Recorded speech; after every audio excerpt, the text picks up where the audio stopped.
Well, greetings everyone from outside by the fountain on a sunny, breezy Monday afternoon. I hope this finds everyone doing well. I hope that you had a good weekend. I hope you're enjoying all this sunlight and getting out and getting some good vitamin D from the sun. Wanted to touch base today about a couple of things. The first is just to say hello and to tell you that I still miss seeing you, and the church is lonely without everyone here. And I hope that you're all doing very, very well. The second thing, though, is the beginning of a conversation that I'd like us to have as a congregation over the next several weeks. The reality that we're all facing is that we're going to be in some kind of a system like this with social distancing and staying at home for a while longer. We don't have a date yet when we're going to be able to gather again, but as you've heard me say before, we would rather stay apart an extra week than come back together one day too early and put our members at risk. So as we live into this time, it's a good time for us to begin thinking about what life will be like when we get back together and what life needs to be like while we're apart. And today I'd like to talk a little bit about what pastoral care is going to look like for us while we're in this situation. And one of my professors in seminary said that pastoral care is the ministry of presence in the church. That half of pastoral care is showing up for one another.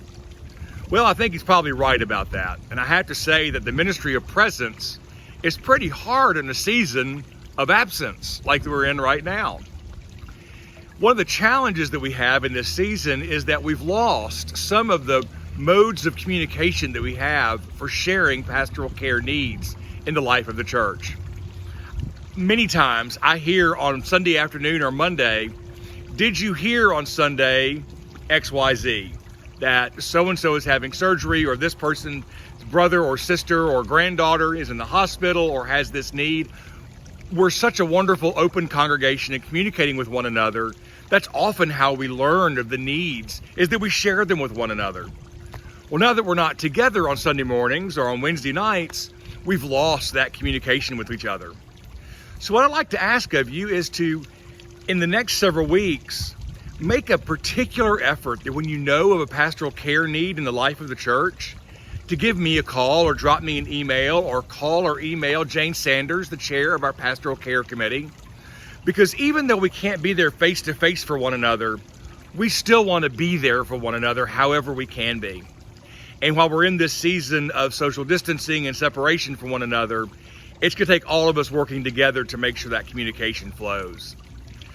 Part of the joy of the church is knowing that we're part of a church family and knowing that we're cared for. That is part of what makes being the church so life-giving and so wonderful to our spirits. Pastoral care is a big part of that. And pastoral care doesn't just mean the pastor caring. It means all of us caring pastorally for one another. All of us caring the way a shepherd cares for the flock, for each other, and caring for one another's lives and needs, celebrating our joys and lamenting our sorrows together. So as we go into this season a little longer, let's be intentional about communicating with one another. What I can promise from the church's end is that we will keep that prayer list up to date, and we'll start sending it out every week in the evening news like we do just now. But if anything comes up during the week, we'll begin to add those to the prayer list as well. We're working on having a section of our website where we can keep an ongoing prayer list behind some security so it's not public, but available to the members of the congregation. And when we have that set up, we will let you know. Being church in this season is weird. The church was not set up to be a community separated. The whole idea of the church is that we are gathered together. But remember that even while we're apart right now, we continue to be gathered together by Christ, gathered together in Christ. The Spirit and the care and the love of Jesus Christ draws us close to one another. So even though we only see each other on the occasional Zoom call or talk to each other on the occasional phone call, we are still one community, and each and every one of us a valued and treasured part of it.